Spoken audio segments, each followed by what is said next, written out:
Hello everyone, welcome back to Shaurya. और आज मैं स्टार्ट करने जा रहा हूँ physics for IIT and NEET exam. आप 11th और 12th क्लास में आने के बाद आईआईटी और नीट की तैयारी स्टार्ट करें। जैसे ही आप 10th क्लास क्लियर करते हैं और 11th में आते हैं तो सही समय आईआईटी और नीट की तैयारी करने का बिल्कुल इस 11th क्लास के स्टार्टिंग से ही है। So let's begin with topic vectors. It is very important topic as far as your competitive exams are concerned. Okay, so let's start. Vectors basically क्या होते हैं? हमारे पास बेसिकली दो तरह की फिजिकल क्वांटिटीज होती हैं। एक होती है स्केलर्स, दूसरी होती है vectors. Okay,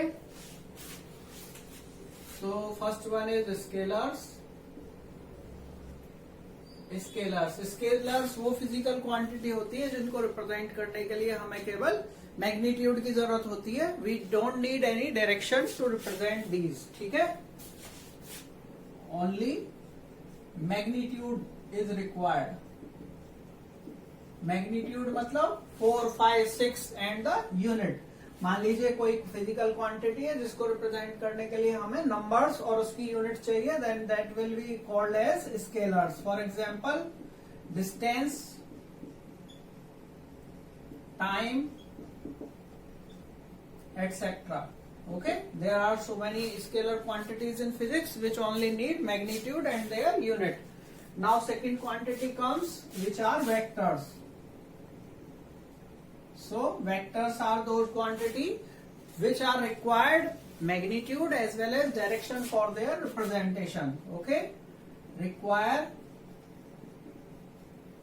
magnitude and direction both. Direction both. अब इसमें डायरेक्शन भी जो है केवल एक ही होनी चाहिए, only one direction. Only one direction is required. Okay, for example displacement,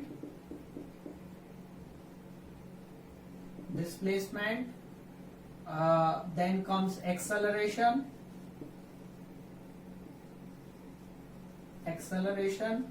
momentum, etc. Okay, there are so many quantities which can be said to be vector on this basis. But one more important thing is also there. To be a vector for any quantity, it must also follow vector algebra, जो हम आगे आने वाले chapters में, आगे आने वाले topics में करेंगे। So vectors are those, they also follow vector algebra. Also must follow vector algebra. Okay, vector algebra is different from the addition and subtraction of scalars. Okay, so we will see that. For example, if I give the example on this basis, then if I consider electric current, then electric current has both magnitude and direction. But that is not considered as a vector. Electric current को vector नहीं माना जाता क्योंकि उसकी direction और magnitude तो होती है, but electric current doesn't follow vector algebra. Okay, for example electric current does not follow vector algebra, so it is a scalar quantity. Scalar quantity. Okay, so I hope so कि vectors का concept आपको clear हो गया होगा। इसके अलावा एक और इम्पोर्टेंट बात है, जैसे मैंने बोला कि वेक्टर्स के साथ केवल एक डायरेक्शन एसोसिएट होनी चाहिए। अगर एक से ज्यादा डायरेक्शन एसोसिएट होगी तो क्या हो जाएगा? एक से ज्यादा अगर डायरेक्शन एसोसिएट हो जाती है तो उस क्वांटिटी को हम टेंसर बोलते हैं। Okay, the quantity which has a magnitude and more than one direction are called tensors. Okay, so tensors are basically it means vectors are basically tensors. Okay, tensors के ही टाइप होते हैं जिनमें vectors आते हैं। Okay, so quantity is tensor. Tensor quantities are those having one magnitude and more than one direction. more than one direction for their representation. Okay, and more than one direction. Okay, so for example, if I consider the example for tensor, so example tensor का होता है stress. Okay, stress जो होता है basically ये वो वाला stress नहीं है जो हमारे माइंड में पड़ता है, ये स्ट्रेस मैकेनिकल स्ट्रेस है. ओके, जिसको 11th क्लास की सेकंड बुक में हम पढ़ते हैं. Okay, stress means internal force per unit area of any object और मटेरियल. तो ये जो स्ट्रेस होता है इसके साथ दो डायरेक्शन एसोसिएट होती हैं. That's why this comes not in the category of scalar, not in also vectors, but it is in the direction in the category of tensors. So keep in mind any physical quantity which has one magnitude but more than one direction, that is called tensor. Okay, I hope so कि ये आपको physical quantities की categorization direction and magnitude के basis पर समझ में आ गया होगा. Now as we are talking about especially vectors, so now we will see what are the types of vectors. So next is types of vectors.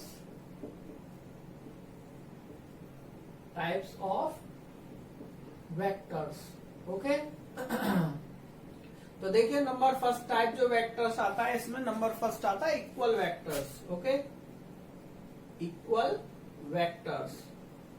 देखिए दो vectors को आप इक्वल तब बोलोगे जब दोनों वेक्टर स्पेशली क्या हो, एक ही डायरेक्शन में एंड मैग्नीट्यूड में भी इक्वल हो. Okay, two vectors equal in magnitude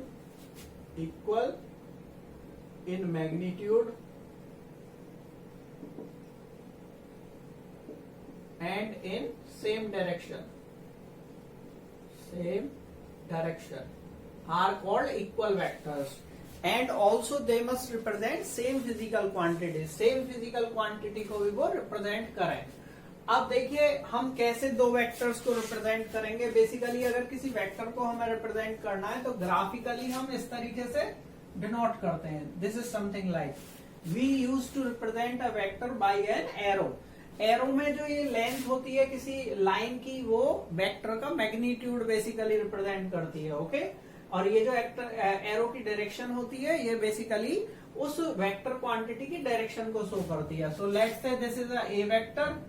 Okay, and another vector is B vector. Okay, so you can see that the length of these arrows are equal and these are in same direction. So we can say here A vector must be, we can say, equal to B vector. Okay, this is how we will represent equal vectors. Next comes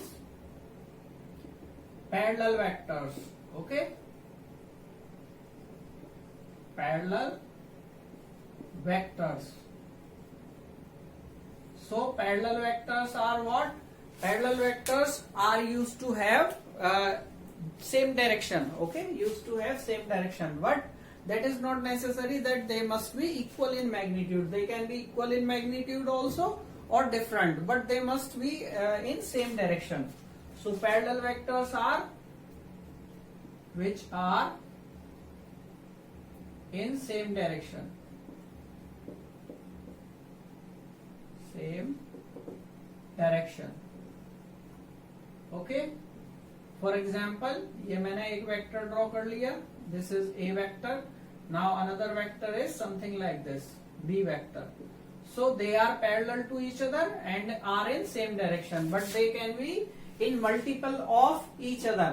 ये इसके B vector इसके multiply में हो सकता है, मतलब magnitude इसका multiple हो सकता है. So A vector is parallel to B vector अगर ये same direction में ड्रॉ किए जाते हैं. Okay, next type of vector comes anti parallel vector. Anti parallel vector. So anti parallel vectors are obviously as the name suggests, anti-parallels will be in opposite direction to each other. Okay, they must be in opposite direction. Must be in opposite direction. Okay, how this will be? Let's say a vector is here and we will represent like this, and another b vector we will draw like this. Okay, here these two vectors will be said to be anti-parallel vector. Why? Because they are in opposite direction.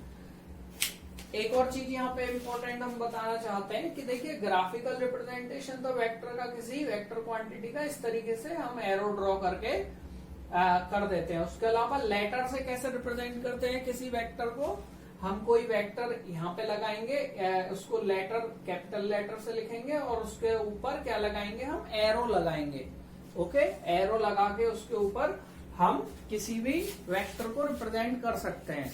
उसके अलावा अगर आप NCERT book देखेंगे specially, तो NCERT book में आपको bold letter से केवल इसका डिनोटेशन या नोटेशन आपको वेक्टर्स का मिलेगा। वहां पे ऐसा कोई भी एरो किसी क्वांटिटी के ऊपर, वेक्टर क्वांटिटी के ऊपर नहीं लगा होता है। तो that is also the representation of vector quantity, यानी कि बोल्ड लेटर जहां पर लिखा हो कहीं पर भी, मतलब जहां पे कोई क्वेश्चन वगैरह मेंशन है उसमें बोल्ड लेटर का मतलब वहां पर वेक्टर हो सकता है। That is the possibility. Okay, उसके अलावा इस तरीके से भी कई सारी बुक्स में एरो लगा के भी डिनोट किया जाता है। This is how we have completed 3 types of vector. और कौन कौन से वेक्टर्स होते हैं देखिए, ये वाला पार्ट अरेज कर रहे हैं। तो हमने आपको एंटी पैरेलल वेक्टर बता दिया, पैरेलल वेक्टर बता दिया, इक्वल वेक्टर बता दिया। Now another type of vector used to be unit vector. Okay, तो यूनिट वेक्टर कौन सा होता है? यूनिट वेक्टर वो होते हैं जिनका मैग्नीट्यूड 1 हो या यूनिटी हो। ओके, और उसको डेफिनेशन डिफाइन करने के लिए क्या करेंगे? Next type of vector is unit vector. तो यूनिट वेक्टर कौन सा होता है? Having magnitude 1, having magnitude 1। Okay, और क्या करें? कैसे हमें ये गेन होगा? जब हम किसी वेक्टर को उसके मैग्नीट्यूड से रिप्रेजेंट करेंगे तब हमें यूनिट वेक्टर मिलता है। When a vector is divided by its magnitude,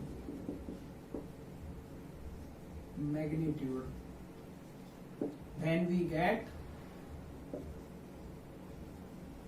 it। ठीक है, हमें ये मिलता है। अब इसका सिंबल क्या होता है? इसका सिंबल देखिए,